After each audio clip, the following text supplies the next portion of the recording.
નમસ્કાર વિદ્યાર્થી મિત્રો, ફરીથી તમારું સ્વાગત છે આપણી યુટ્યુબ ચેનલ ઉપર.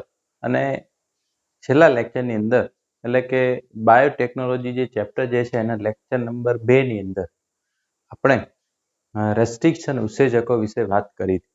ઓકે, આજે આપણે અગારોસ જેલ ઇલેક્ટ્રોફોરેસિસ જે છે એ કામ કઈ રીતે કરે છે એના વિશે જોવાનું. ઓકે, એટલે આજનો આપણો જે ટોપિક જે છે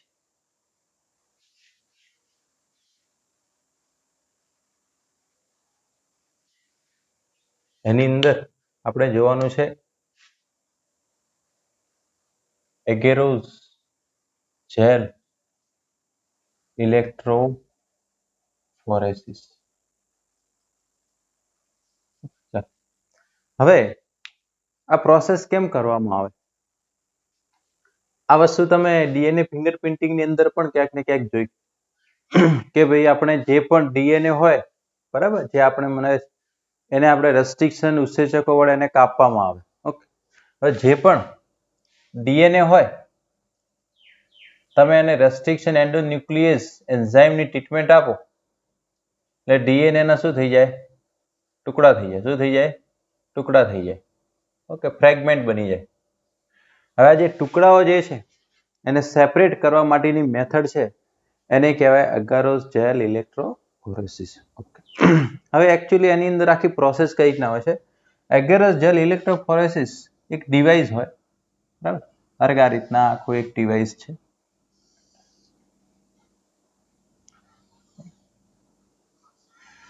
એની અંદર બે છેડા હોય, એક કેથોડ હોય ને એક એનોડ હોય. ચાલો, હવે કેથોડ અને એનોડ એમાં તમને ખ્યાલ હોવો જોઈએ. કેથોડ એટલે નેગેટિવ કહેવાય, એનોડ એટલે પોઝિટિવ. હવે જો તમે પાછું એનાયન શબ્દ વાપરો તો એ નેગેટિવ કહેવાય, અને કેટાયન શબ્દ વાપરો તો એ પોઝિટિવ કહેવાય. એટલે આ વસ્તુમાં કન્ફ્યુઝન થવાનું નહીં. ઓકે, ઇલેક્ટ્રોફોરેસિસ છે એની અંદર એક છેડો હોય જેને કેથોડ કહેવાય અને બીજો છેડો છે જેને એનોડ કહેવાય છે. એને શું કહેવાય? એનોડ. એનોડ મીન્સ પોઝિટિવ છેડો. ઓકે, કેથોડ મીન્સ નેગેટિવ છેડો. ઓકે, હવે આની અંદર આ રીતના એનો ચાર્જ એટલે એના છેડા જોડેલા હોય કેથોડ અને એનોડના, બરાબર. Okay,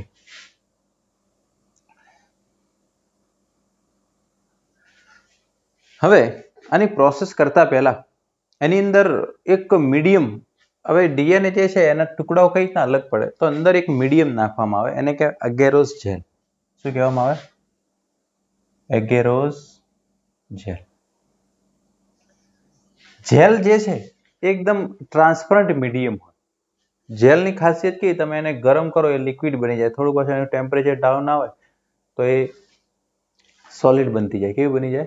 solid. એટલે એકદમ સોલિડ પણ નહીં, સેમી સોલિડ ટાઈપની. તો એનો ઉપયોગ કરવામાં આવે. તો ખાસ કરીને એ શેમાંથી મળે? એ અગારોસ જેલ જે છે કુદરતી પોલિમર છે. આ પોલિમર પદાર્થ છે જે સીવીડ્સ, જલીય નીંદણ જે છે એની અંદરથી વસ્તુ મળે છે. એટલે એમાંથી મળશે. તો એનો ઉપયોગ અહીંયા કરવાનો છે. હવે પ્રોસેસ શરૂ કરતા પહેલા આપણે એક બાજુ ડીએનએ નું સેમ્પલ રાખવાનું છે અને બીજી બાજુ એની પ્રોસેસ કરવાની છે. ઓકે, તો એની અંદર આપણે શું કરવાનું કે સૌથી પહેલા જે જેલ છે તમે એને ગરમ કરશો એટલે લિક્વિડ બની જશે. એને આની અંદર નાખી દેવામાં આવે. જેલ છે એને એની અંદર નાખી દેવાનું. ધારો કે અહીંયા આખી જેલ આવી ગઈ, બરાબર. જેલ પોરિંગ થઈ ગઈ. હવે જેલ નાખીએ એની સાથે સાથે આપણે એના કોમ્બ નાખવા પડે. કોમ્બ એટલે ધારો કે આ રીતના ડિવાઇસ છે, એને આ રીતના દાંતા જેવી રચના છે, એ પણ અહીંયા મૂકી દેવું પડે. એટલે એ શું કરે? સેમ્પલ પોઈન્ટ બનાવે. શું કરે? Sample point. તો એને પણ અહીંયા મૂકી દેવું પડે. ઓકે, પછી થોડું ટેમ્પરેચર ડાઉન થાય એટલે જેલ થોડી સોલિડિફાય થઈ જાય. એટલે પછી આ જે છે દાંતા જેવું એને નીકળી દેવાનું. એટલે અહીંયા પછી જે ખાડા જેવું બની જાય આ રીતે. આ જે છે આ તમે નિકાલ દો એટલે અહીંયા આખું એક શું બની જાય? ખાડા. આ બધા સેમ્પલ પોઈન્ટ કહેવાય. શું કહેવાય? Sample point. સેમ્પલ પોઈન્ટ કઈ બાજુ હોય? એ હંમેશા કેથોડ તરફ રાખવાના. કઈ બાજુ રાખવાના? સેમ્પલ પોઈન્ટ કોઈ દિવસ એનોડ તરફ રાખવાના નહીં. કારણ કે જો આપણો ડીએનએ છે એનો ચાર્જ કેવો હોય? નેગેટિવ હોય. કેવો હોય? નેગેટિવ. એટલે એ ટ્રાન્સફર થાય તો કઈ બાજુ થાય? પોઝિટિવ તરફ. કઈ બાજુ થાય? પોઝિટિવ તરફ. ઓકે. તો આપણે એને કેથોડ તરફ મૂકવું પડે તો એ એનોડ તરફ એ ટ્રાન્સફર થાય. ખ્યાલ આવે છે? ડીએનએ નો નેગેટિવ ચાર્જ છે કારણ કે એની અંદર જે ફોસ્ફરિક એસિડના કારણે. કોના કારણે? Phosphoric acid. ડીએનએ હોય કે આરએનએ, ન્યુક્લિક એસિડ છે એનો ચાર્જ નેગેટિવ. હવે આપણે ધારો કે હવે અહીંયા આ જે ફ્રેગમેન્ટ જે છે ટુકડાઓ એ નાખીએ. બરાબર? હવે ડીએનએ સેમ્પલ અહીંયા ધારો કે નાખવામાં આવે. હા, ધારો કે જે 4 પોઈન્ટ છે, ધારો કે આ પહેલા નંબરનો સેમ્પલ પોઈન્ટ, આ બીજા નંબરનો, આ ત્રીજા નંબરનો, આ ચોથા નંબરનો. આપણે ફોર એક્ઝામ્પલ ચોથા નંબરનો જે સેમ્પલ પોઈન્ટ છે એમાં આપણે જે ડીએનએ છે એને કોઈ રેસ્ટ્રિક્શન એન્ઝાઇમની ટ્રીટમેન્ટ આપતા નથી. અહીંયા જે 3 સેમ્પલ એડ કર્યા ડીએનએના એને ટ્રીટમેન્ટ આપેલા છે. એટલે કે કોને? રેસ્ટ્રિક્શન ઉત્સેચક. એટલે અહીંયા ડીએનએ ટુકડાઓ સ્વરૂપે હશે, જ્યારે અહીંયા ડીએનએ જે છે એના ટુકડાઓ હશે નહીં. ઓકે. એટલે આ પાચન વગરના છે ને આ ડાયજેસ્ટેડ ફ્રેગમેન્ટ છે. એટલું તમારે ધ્યાનમાં રાખવાનું. એટલે અહીંયા આપણે લખી દઈએ અપાચિત ડીએનએ. કેવું? એટલે રેસ્ટ્રિક્શન એન્ઝાઇમની સારવાર વગર ને આ 3 જે છે એ કેવા છે? રેસ્ટ્રિક્શન એન્ઝાઇમ જે છે ની સારવાર વાળા ડીએનએ છે. એટલે આનું પાચિત ડીએનએ કહેવાય. શું કહેવાય? એની ટ્રીટમેન્ટ આપી. હવે આટલું થઈ ગયું સેટઅપ. હવે આપણે એને ચાર્જ એપ્લાય કરો, વોલ્ટેજ એપ્લાય કરવાનો છે. નોર્મલી બુકમાં કે એવું લખ્યું નથી, પણ અહીંયા 140 જેટલો વોલ્ટેજ એપ્લાય કરવામાં આવે. હવે જ્યારે એને ચાર્જ આપવામાં આવશે એટલે ડીએનએ ટુકડાઓ મૂવ કરશે, એની મૂવમેન્ટ થશે. એ મૂવમેન્ટ જે છે એ એનોડ તરફ જશે. કઈ બાજુ જશે? એનોડ તરફ. ઓકે. એનોડ તરફ અથવા કેટાયન કહેવાય. શું કહેવાય? કેટાયન. હવે જે ટુકડાઓ નાના હશે એ ઝડપથી આ જે અગારો જેલની અંદર જે સીવ હોય, જે પોર હોય એમાંથી ઝડપથી પસાર થઈને આગળ જતા રહે. જ્યારે મોટા ટુકડાઓ જે છે પાછળ રહી જાય. મોટા ટુકડાઓ ક્યાં રહી જાય? પાછળ. તો જો જે ટુકડાઓ નાના હશે એ છેક આગળ જતા રહેશે. મોટા ટુકડાઓ ક્યાં રહેશે? પાછળ. અહીંયા પણ જે નાના ટુકડાઓ હશે તે સૌથી આગળ જતા રહેશે. મોટા ટુકડાઓ ક્યાં રહે? પાછળ. કારણ કે શું થાય? જેની સાઈઝ નાની એ છેક આગળ જાય. અહીંયા પણ એ જ ટુકડાઓ જે છે એનું સેપરેશન થશે. ચલો, આ તો બધા ટ્રીટમેન્ટ આપેલા હતા. જ્યારે આમાં કેવું થશે? આને કોઈ ટ્રીટમેન્ટ આપી નથી. એટલે લાર્જ ફ્રેગમેન્ટ છે. કેવો ટુકડો છે? મોટો. એ ડીએનએ ને કઈ ભાગ પાડ્યા જ નતા આપણે એની ટ્રીટમેન્ટ. તો આ રહ્યો વધારે આગળ સુધી જશે નહીં. બરાબર? કારણ કે જેટલો ટુકડો નાનો એટલો અગારો જેલમાંથી ઝડપથી આગળ તરફ જઈ શકે છે. કારણ કે અંદર જે મોલિક્યુલર સીવ હોય, શું હોય? એટલે જે મોલિક્યુલ્સ નાનો એ અગારો જેલ જે છે એમાંથી ઝડપથી આગળ જશે. બીજા જઈ શકે જાય પણ એ ધીરે મૂવમેન્ટ. તો આ રીતે તમે જોઈ શકો છો કે આપણે અગારો જેલ ઇલેક્ટ્રોફોરેસિસની મદદથી ડીએનએ જે છે એને સેપરેટ કરી શકીએ, ડીએનએ ના ટુકડાઓને અલગ કરી શકીએ. બરાબર? તો આપણો પહેલો પોઈન્ટ છે કે જ્યારે પણ આપણે ડીએનએ મેળવીએ એને રેસ્ટ્રિક્શન એન્ઝાઇમની ટ્રીટમેન્ટ આપવી પડે. એ ટુકડાઓ છે એને અલગ કરવા. હવે આ ટુકડાઓ જે છે આપણને કઈ રીતે દેખાય? નોર્મલી આપણે જે વિઝિબલ લાઇટમાં કશું એવું દેખાય નહીં કે ડીએનએ ના ટુકડાઓ જે છે આપણને દેખાશે નહીં. ઓકે, અથવા તો તમે જે રીતે વિચારતા હશો કે ડીએનએ જે છે આ ફોર્મમાં દેખાય, એવું પણ કશું દેખાય નહીં. એક ઇન્ડિકેશન મળે તમને કલર સ્વરૂપે. ઓકે, હવે એની અંદર એક ડાઈનો ઉપયોગ કરવામાં આવે છે, એનું નામ છે ETBR. એક અભિરંજકનો ઉપયોગ કરવામાં આવે કે ડાઈનો ઉપયોગ કરવામાં આવે છે. ETBR એટલે ઇથિડિયમ બ્રોમાઇડ. ETBR એટલે ઇથિડિયમ બ્રોમાઇડ. ઓકે, એ ડાઈનો ઉપયોગ કરવામાં આવશે. એટલે એનાથી એ અભિરંજકની મદદથી આપણને જે ડીએનએ જે છે નારંગી રંગના દેખાશે. કેવા રંગના? આ જે બેન્ડ્સ જે છે ને એ બધા કેવા રંગના દેખાય? Orange colour. કે ડાઈ એવા કલર છે. આ ડાઈ જે છે એને ડીએનએ સાથે એફિનિટી છે જોડાવા માટે. અને બીજું એ ક્યારે યુવી લાઇટમાં દેખાય? ક્યારે?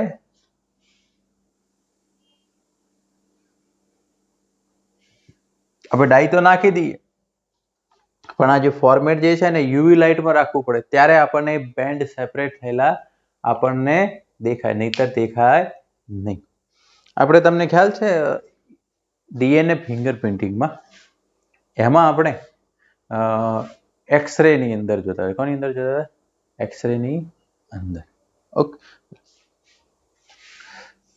તો આટલી વસ્તુ તમારે ખાસ આની અંદર ધ્યાનમાં રાખવાની. આ વસ્તુ ઇમ્પોર્ટન્ટ છે, કયા ડાઈનો ઉપયોગ કરવામાં આવે છે.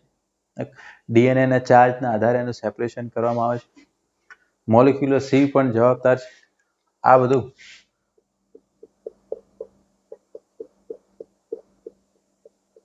અગારોઝ મેટ્રિક્સ બધું શું છે? અગારોઝ જેલ મેટ્રિક્સ. ઓકે, તો આ બેઝિક જે છે આટલી વસ્તુ તમારે આના વિશે ધ્યાનમાં રાખવાની છે.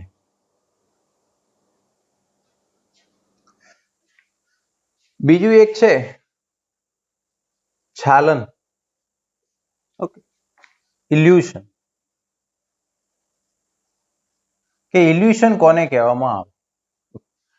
હવે અગારોઝ જેલની અંદર આ જે ડીએનએ એના ટુકડાઓને અલગ કરવાની પદ્ધતિને શું કહેવાય?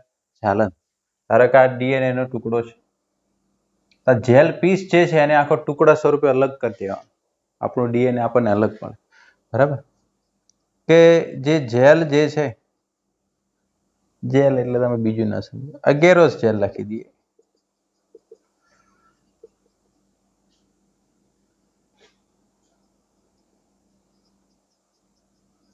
ડીએનએ ના ટુકડા જે છે એને જે અલગ કરવાની પદ્ધતિ જે છે એને કહેવાય છાલન. એને શું કહેવામાં આવે? છાલન. ઓકે, પછી આપણે ડીએનએ નો ટુકડો આપણને મળી ગયો. હવે આપણે એને પ્લાઝમિડ સાથે જોડવાના. કોની સાથે જોડવાના? પ્લાઝમિડ વાહક સાથે જોડવાની પ્રોસેસ કરવાની છે. તો ડીએનએ ફિંગરપ્રિન્ટિંગમાં પણ આ ટેકનિકનો ઉપયોગ થાય છે.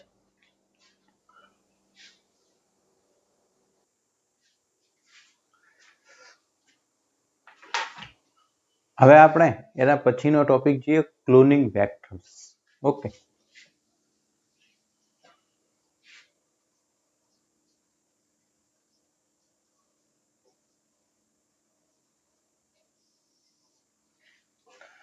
કે જે આપણે વેક્ટર્સ વાહકની વાત કરી હતી. ઓકે, એની અંદર આપણે વાત કરી હતી કે પ્લાઝમિડ છે, બેક્ટેરિયોફેજ છે, એ બધા વેક્ટર્સ છે, વાહક છે. એની અંદર આપણું જે ઈચ્છિત જનીન છે એને ટ્રાન્સફર કરવાનું છે. એને શું કરવાનું છે? ટ્રાન્સફર. તો એ વેક્ટર જે છે વાહક કેવો હોવો જોઈએ અને કઈ ખાસિયતો હોવી જોઈએ એ આપણે ધ્યાનમાં રાખવાનું. કે આપણને ખ્યાલ છે કે ભાઈ પ્લાઝમિડ છે,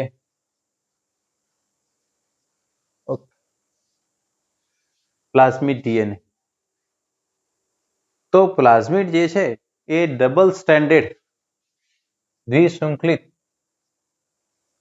સર્ક્યુલર ડીએનએ, ડબલ સ્ટેન્ડર્ડ ગોળાકાર ડીએનએ છે. એ બેક્ટેરિયામાં હોય. કોની અંદર હોય? બેક્ટેરિયામાં. તો અહીંયા એની ખાસિયત શું છે પ્લાઝમિડની?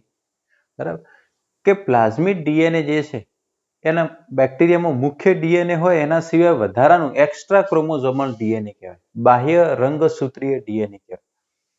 એની ખાસિયત એ છે કે એ સ્વતંત્ર રીતે બેક્ટેરિયલ કોષમાં સ્વયં જનન પામી શકે છે. મુખ્ય ડીએનએ સિવાય એ પોતાની રીતે એની અંદર એ ડબલ થઈ શકે છે.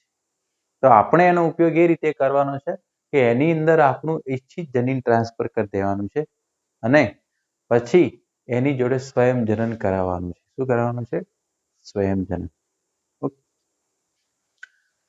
તો પ્લાઝમિડ એ પણ એ રીતે કામ કરે. પછી તમે નામ સાંભળ્યું છે બેક્ટેરિયોફેજ. બેક્ટેરિયોફેજ એક વાયરસ છે, પણ એનો પણ વાહક તરીકે ઉપયોગ કરવામાં આવે, વેક્ટર તરીકે.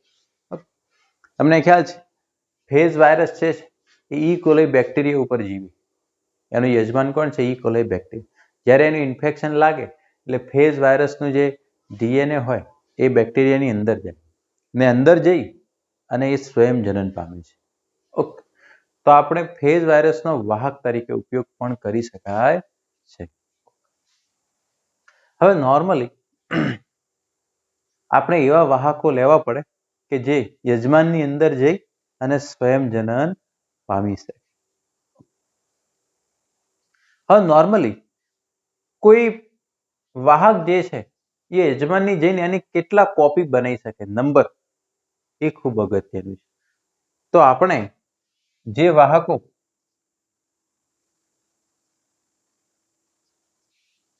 યજમાનમાં વધુ સંખ્યામાં નકલો તૈયાર કરતા હોય એવા આપણે વાહકની જરૂર પડે.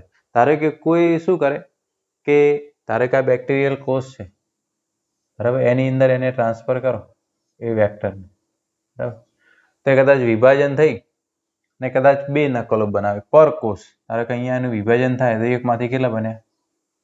2 બન્યા. ઓકે, પણ આપણે કેવા જોઈએ કે ધારો કે 2 છે એના કરતા વધારે બનતા આવે તો એવા વેક્ટર આપણા માટે વધુ કામના છે. તો અમુક જે છે 1 થી 2 જ બનાવતા હોય, પણ અમુક જે છે લગભગ 10 થી લઈ અને 100 નકલો બનાવતા હોય પર કોષ. એક કોષની અંદર આટલી બધી નકલો બનાવે. તો આપણે આવા જ પ્લાઝમિડની જરૂર છે કે જે વધારે સંખ્યામાં એ નકલો તૈયાર કરી શકે. બરાબર, તો આપણે જે વિદેશી ડીએનએ ના ટુકડાને બેક્ટેરિયોફેજ અથવા પ્લાઝમિડ સાથે જોડી દઈએ તો આપણે વધુ સંખ્યામાં એની નકલો તૈયાર કરી શકીએ. હવે આપણે અહીંયા એક પ્લાઝમિડ વિશે જોવાનું છે. એનું નામ છે PBR 322. કોના વિશે જોવાનું છે? PBR 322.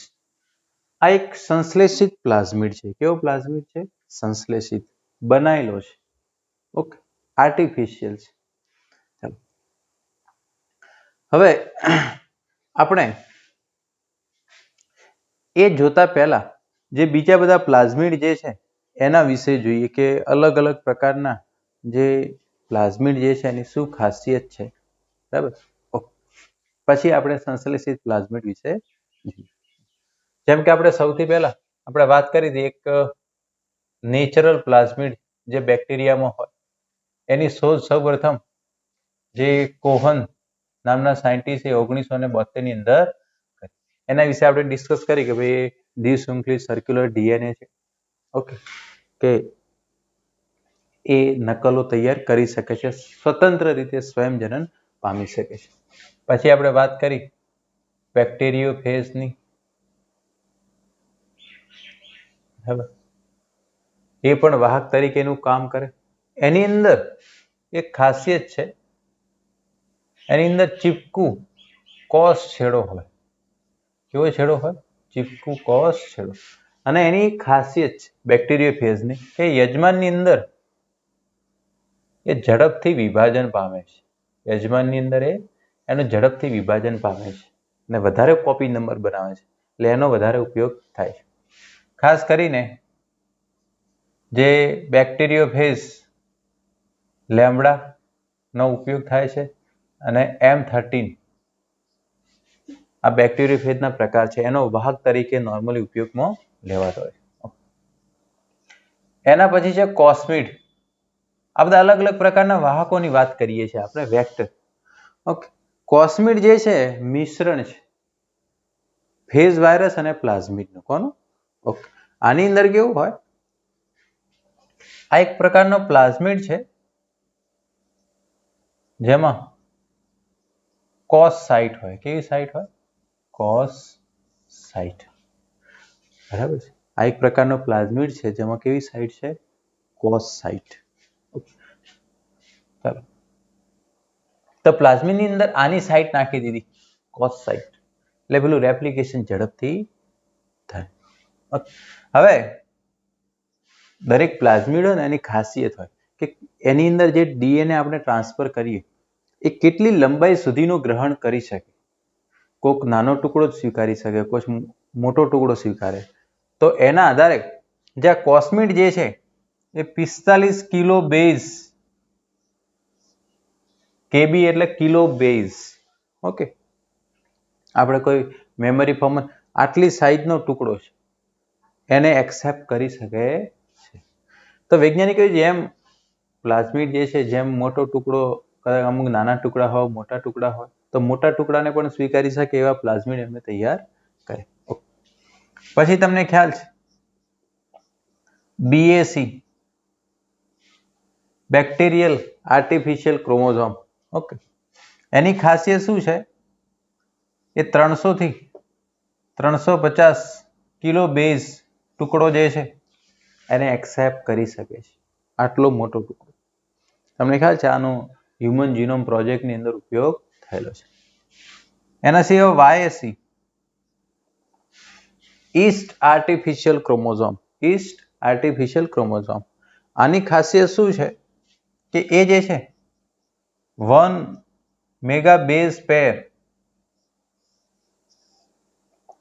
ઓકે, એટલી સાઈઝનો કોઈ ડીએનએ નો ટુકડો હોય ને તો પણ એને એ સ્વીકારી શકે છે. હ્યુમન જીનોમ પ્રોજેક્ટમાં સૌથી વધારે જે આનો ઉપયોગ થયો હતો, કારણ કે એની કેપેબિલિટી કેવી છે,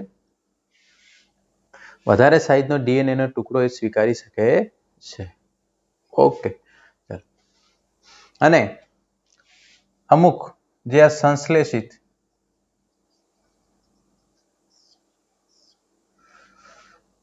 પ્લાઝમિડની વાત કરવામાં આવે તેની અંદર એક છે PUC11. બરાબર, PUC11 નો પૂરું થાય plasmid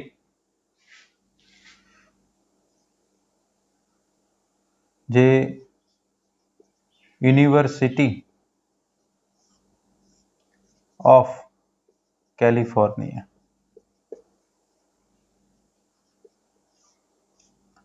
plasmid university of California, આ સંશ્લેષિત છે જે યુનિવર્સિટી ઓફ કેલિફોર્નિયાએ બનાવ્યું. ઓકે, એક બીજું પણ છે સંશ્લેષિત પ્લાઝમિડ, એ છે PBR 300.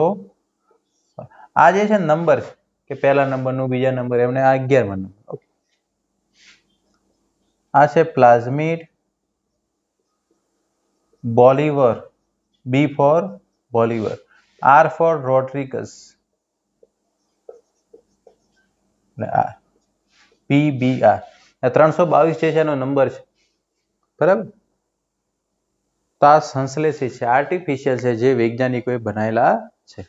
એમાંથી આપણી બુકની અંદર આપણે આના વિશે ડિટેલમાં આપેલું છે. એટલે એના ઉપરથી તમને ખ્યાલ આવી જાય કે કોઈ પણ પ્લાઝમિડ હોય એની કઈ ખાસિયતો હોવી જોઈએ. બરાબર, આના કેરેક્ટર જે પ્રમાણે હશે એટલે તમારે બધાના કેરેક્ટર એ પ્રમાણે વિચારવાના કે એ અમુક ખાસિયતો જે છે પ્લાઝમિડની અંદર આ રીતે હોવી જોઈએ. હવે આપણે જે PBR 322 એ કેવું હોય છે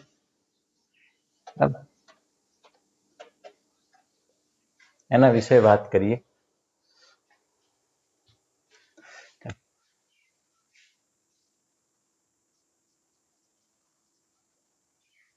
આ એક ક્લોનિંગ વેક્ટર છે જે આર્ટિફિશિયલ બનાવેલ સંશ્લેષિત પ્લાઝમિડ પોલિમર ઓફ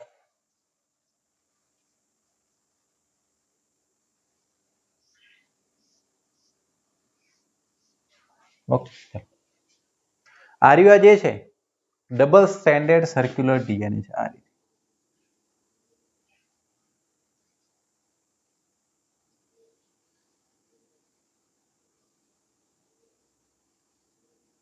બરાબર.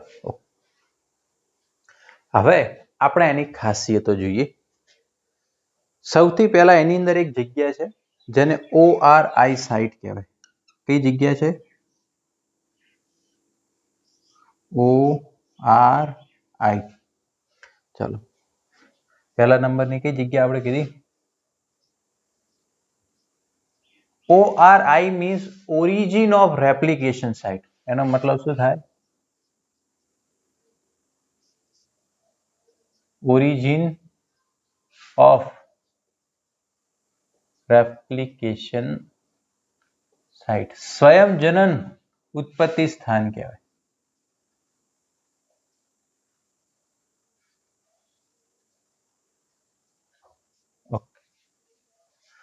હવે આ જગ્યાનું શું મહત્વ છે? તમે જો સ્વયં જનન ઉત્પત્તિ સ્થાન વિશે ભણેલા છો કે જ્યારે ડીએનએ હોય એ ડબલ થાય એટલે કે એનું સ્વયં જનન થાય. એટલે કોઈ એક જગ્યા એવી હોય જ્યાંથી એની શરૂઆત થાય, એને કહેવાય સ્વયં જનન ઉત્પત્તિ સ્થાન. આ એવી જગ્યા હોય કે જ્યાં ડીએનએ પોલિમરેઝ જોડાય છે. જ્યાં કોણ જોડાય છે? DNA polymerase. એટલે ધારો કે આ પ્લાઝમિડ છે એનું ડબલ થાય, બરાબર, તો ડીએનએ પોલિમરેઝ કઈ જગ્યાએ જોડાવો એ કન્ફ્યુઝ ના રહે, એને એ જગ્યા હોય જેને કહેવાય ORI સાઇટ કહેવાય. શું કહેવાય? ORI site. તો એ અહીંયા જ આવે ને, અહીંયાથી એનું સ્વયં જનનની શરૂઆત કરશે. તો દેખો આની ઉપરથી એક વસ્તુ ફાઇનલ થઈ ગઈ કે આપણે ધારો કે કોઈ ડીએનએ છે, ડીએનએ બનાવ્યો. હવે ડીએનએ શું છે તમને તો ખ્યાલ આવી ગયો. ધારો કે પ્લાઝમિડ છે એની સાથે આપણું ઈચ્છિત જનીન ટ્રાન્સફર કરી દો, આર્ય શું બની ગયું? ડીએનએ. ઓકે. હવે જો આપણા ડીએનએમાં સ્વયં જનન ઉત્પત્તિ સ્થાન ના હોય તો શું થાય? ધારો કે જગ્યા ના હોય તો શું થાય? તો એ પ્લાઝમિડ યજમાનમાં જાય ને તો પણ એનું ડબલ થાય જ નહીં, એનું સ્વયં જનન થાય નહીં. એટલે ORI સાઇટ જે છે સ્વયં જનન ઉત્પત્તિ સ્થાન છે કમ્પલસરી હોવી જરૂરી છે. ખ્યાલ આવ્યો? આ એનું મહત્વ છે. તારી ઘણીવાર આમાં પ્રશ્ન પૂછાયા. બીજી એની ખાસિયત શું છે કે આપણે વાત કરી કે અમુક જે છે 2 નકલો બનાવે, અમુક વધારે, અમુક 10 સુધી બનાવે, અમુક 100 સુધીની નકલો પણ તૈયાર કરે. તો એ બધી નકલોનું નિયંત્રણ કોણ કરે? ORI જગ્યા. કોણ નક્કી કરે? ORI. તો યજમાનની અંદર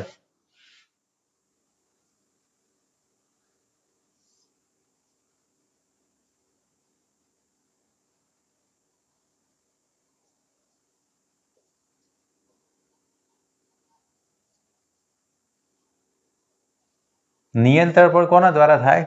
આના દ્વારા જ થાય. તો આપણે એવી ORI સાઇટ રાખવાની, એવી ORI સાઇટ બનાવવાની કે જેનો કોપી નંબર કેવો હોય? વધારે. ધારો કે કોઈ ORI સાઇટ હોય એ 50 કોપી નંબર બનાવતી હોય. કોઈ ORI સાઇટ જે છે એની એવી ખાસિયત હોય જે પ્રત્યેક કોષની અંદર 100 એનું રેપ્લિકેશન કરાવતું હોય, તો આપણે કેવી સિલેક્ટ કરવાની? વધારે કોપી નંબર બનાવતા હોય એને જ સિલેક્ટ કરવાની. ઓકે. તો વધુ સંખ્યામાં નકલો તૈયાર કરે આપણા ડીએનએ, એવું જ આપણે રાખવું. તો આની પહેલી ખાસિયત ખ્યાલ આવી ગઈ? સ્વયં જનન ઉત્પત્તિ સ્થાન.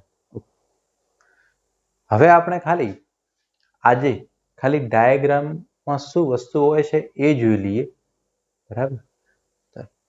હવે એના સિવાય અહીંયા બે અવરોધક જનીનો હોય આની અંદર. શું હોય? અવરોધક જનીનો. એક હોય AMPR. AMPR નો મતલબ થાય એમ્ફીસિલિન અવરોધક જનીન કહેવાય. શું કહેવાય?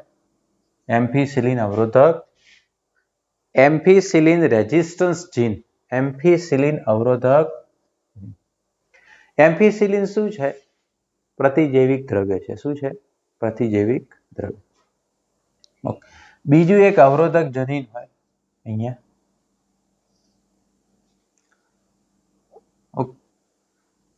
એ ટેટ્રાસાયક્લિન અવરોધક જનીન હોય. કયું હોય? ટેટ્રાસાયક્લિન અવરોધક જનીન. ટેટ્રાસાયક્લિન, ટી નો મતલબ શું થાય? ટેટ્રાસાયક્લિન અવરોધક જનીન. ટેટ્રાસાયક્લિન અવરોધક જનીન. ઓકે.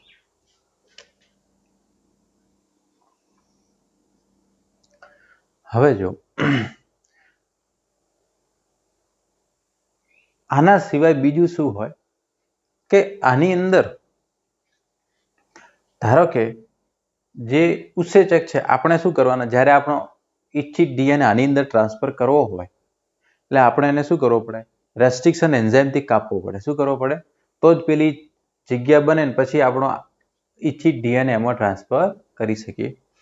હવે અહીંયા ટોટલ 8 જેટલા ઉત્સેચકોની ઓળખ જગ્યા હોય. કેટલા? 8 જેટલા. ઓકે. જેમ કે એક સિમ્પલ ઉદાહરણ આપી.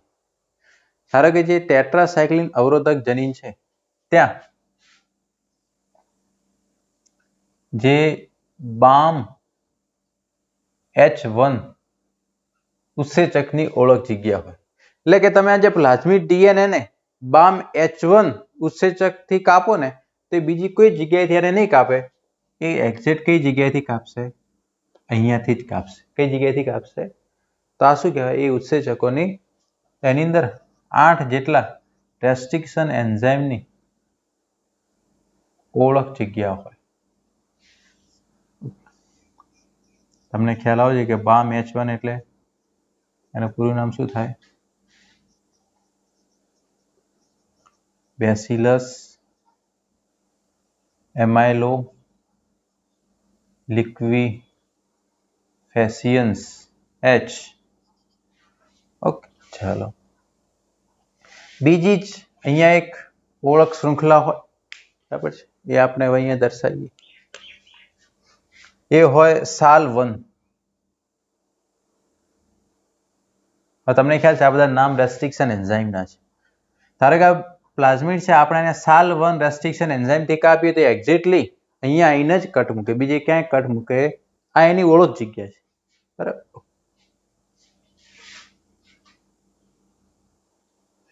SAL1 સ્ટ્રેપ્ટોમાઇસિસ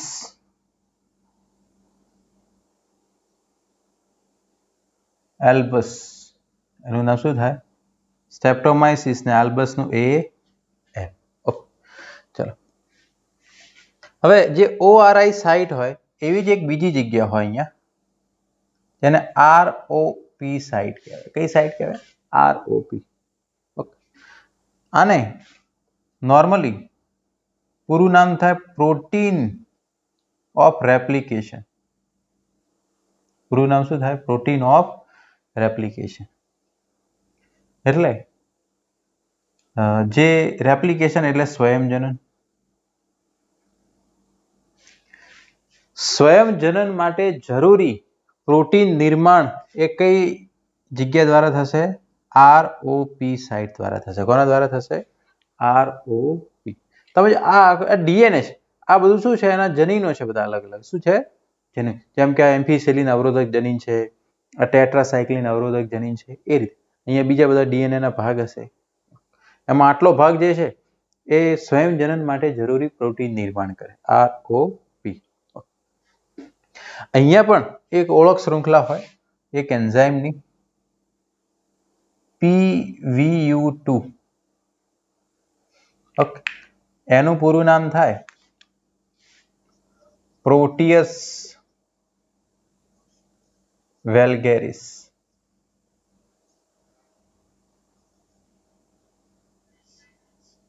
VU PVU. તમને ખ્યાલ છે ને નામ તો કઈ રીતના આપવામાં આવે છે? આપણે તમારે ખાલી પૂરા નામ આના થોડા ધ્યાનમાં રાખવાના. તો જ્યાં આરઓપી સાઇટ હોય ત્યાં PVU2 ઉત્સેચકની ઓળખ શૃંખલા.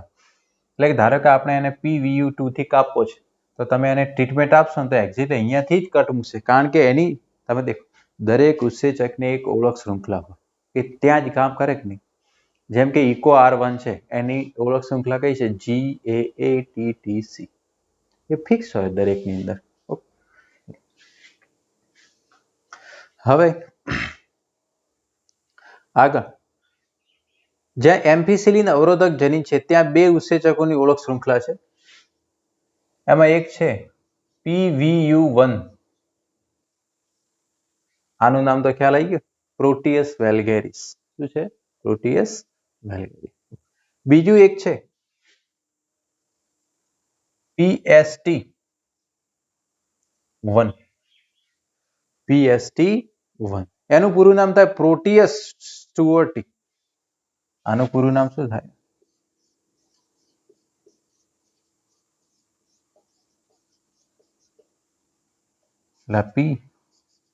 આ બેક્ટેરિયામાંથી આ મળેલું છે એટલે પ્રોટિયસ સ્ટુઅર્ટી. એટલે તમે PVU1 થી કાપો ને તો એક્ઝેક્ટલી અહીંયાથી જ કાપે, આ જગ્યા ઉપર, ત્યાં એની ઓળખ શૃંખલા હોય. બાકીના બીજા હજુ જે છે, જેમ કે ઇકો R1 છે, ઓકે, CLE1 છે, HIND3 છે, એમની પણ ઓળખ શૃંખલા અહીંયા હોય. ઇકો R1 ની અહીંયા હોય.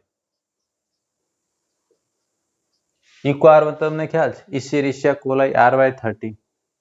ઓકે, એનાથી તમે કાપો ને તો એની ઓળખ શૃંખલા આ પ્લાઝ્મીની અંદર અહીંયા આવેલી છે. એટલે પેલી જે શૃંખલા છે ને GAATTC એ અહીંયા હોય એક્ઝેક્ટલી. ઓકે, પછી બીજો એક ઉત્સેચક છે, એની શૃંખલા પણ અહીંયા જ છે, CLE1. કયું છે? ઓકે, કેરિયોમાઇસિન લેક્ટન્સ. શું નામ છે? કેરિયોફેનન.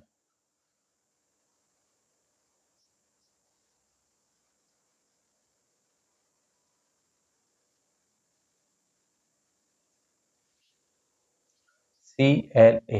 ઓકે, બીજો એક ઉત્સેચક છે, એની ઓળખ શૃંખલા પણ અહીંયા જ હોય છે, HIND3. કયો ઉત્સેચક છે? HIND3 નું તમને નામ ખ્યાલ છે, હિમોફિલસ ઇન્ફ્લુએન્ઝી. શું છે? હિમોફિલસ ઇન્ફ્લુએન્ઝી. ડી જે છે એની સ્ટ્રેન.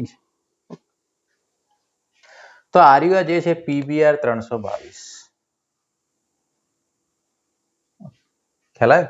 આટલી વસ્તુ તમારે થોડીક બેઝિક આની અંદર ધ્યાનમાં રાખવાનું છે કે કઈ રીતે કામ કરે છે.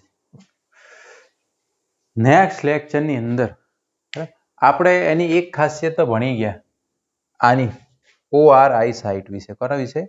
બીજું આની પણ વાત કરી દીધી. હવે આપણે ખાલી વાત કરવાની છે સિલેક્ટેબલ માર્કર, પસંદગીમાન રેખક. એમાં એક આ અને એક આ સિલેક્ટેબલ માર્કર કહેવાય. અને બીજી હોય ક્લોનિંગ સાઇટ. એટલે આપણે કઈ જગ્યાએ આપણે ઈચ્છિત DNA નાખી શકીએ.